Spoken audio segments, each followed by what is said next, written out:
പശ്ചിമേഷ്യ വീണ്ടും ഒരു സമ്പൂർണ്ണ യുദ്ധത്തിന്റെ നിഴലിലാണ്.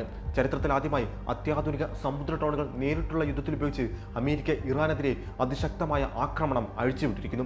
വെറും 5 മണിക്കൂർ കൊണ്ട് ഇറാന്റെ തന്ത്രപ്രധാനമായ സൈനിക അടിത്തറ ഇളക്കിയെന്നാണ് US ഇപ്പോൾ അവകാശപ്പെടുന്നത്. US സെൻട്രൽ കമാൻഡ് പുറത്തുവിട്ട വിവരങ്ങൾ പ്രകാരം ബുഷേർ, ചാമ്പഹാർ, ബദ്രബാസ് അടക്കമുള്ള ഇറാന്റെ പ്രധാന തീരദേശങ്ങളിലാണ് അമേരിക്കൻ സേന കനത്ത പ്രഹരമേൽപ്പിച്ചത്.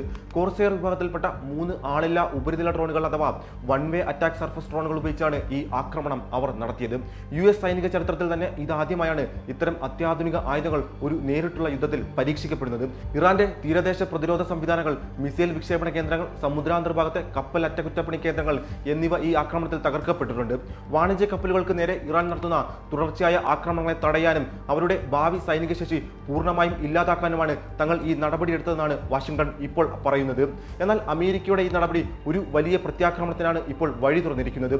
ജോർദാനിലെയും ബഹ്റൈനിലെയും US താവളങ്ങളിലേക്ക് ആക്രമണം നടത്തിയതായി IRGC ഇതോടകം അറിയിച്ചു കഴിഞ്ഞു. ഇതിനു പുറമെ ഒമാൻ തീരത്തിനു സമീപം ഹോർമുസ് കടലിടുക്കിലെ തെക്കൻ ഷിപ്പിംഗ് പാതയിലൂടെ കടന്നു പോവുകയായിരുന്ന UAEയുടെ മോംബാസ്, അൽബഹിയ എന്നീ 2 എണ്ണക്കപ്പലുകൾക്ക് നേരെ ഇറാൻ ക്രൂയിസ് മിസൈൽ ആക്രമണം ഇപ്പോൾ നടത്തിയിരിക്കുന്നു. കപ്പലിലുണ്ടായിരുന്ന ഒരു ഇന്ത്യൻ നാവികൻ ഈ ആക്രമണത്തിൽ കൊല്ലപ്പെട്ടിട്ടുണ്ട്. പരിക്കേറ്റ 8 പേരിൽ 6 പേരും ഇന്ത്യക്കാരുമാണ്. ഇതിൽ 4 പേരുടെ നില അതീവ ഗുരുതരമായി തുടരുകയാണ്.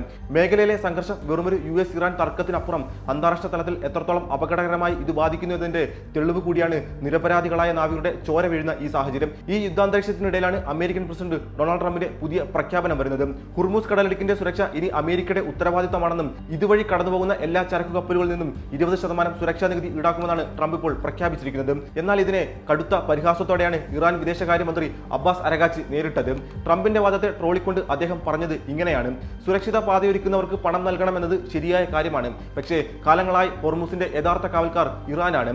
അത് അങ്ങനെ തന്നെ തുടരുകയും ചെയ്യും. ട്രംപ് പറയുന്ന 20% നികുതി അമിതമാണ്. ഞങ്ങൾ ന്യായമായ നിരക്ക് ഈടാക്കുമെന്നാണ് അരഗാച്ചി വ്യക്തമാക്കിയത്. നാവിക ഉപരോധവും യുദ്ധവും കനക്കുമ്പോൾ തളരുന്നത് ആഗോള ചരക്കു നീക്കവും സാധാരണക്കാരുടെ ജീവിതവുമാണ്. വരും ദിവസങ്ങളിൽ പശ്ചിമേഷ്യ കലുഷിതമായിരിക്കുമെന്നതിന്റെ സൂചന തന്നെയാണ് ഇപ്പോൾ പുറത്തുവരുന്ന ഈ വാർത്തകളെല്ലാം.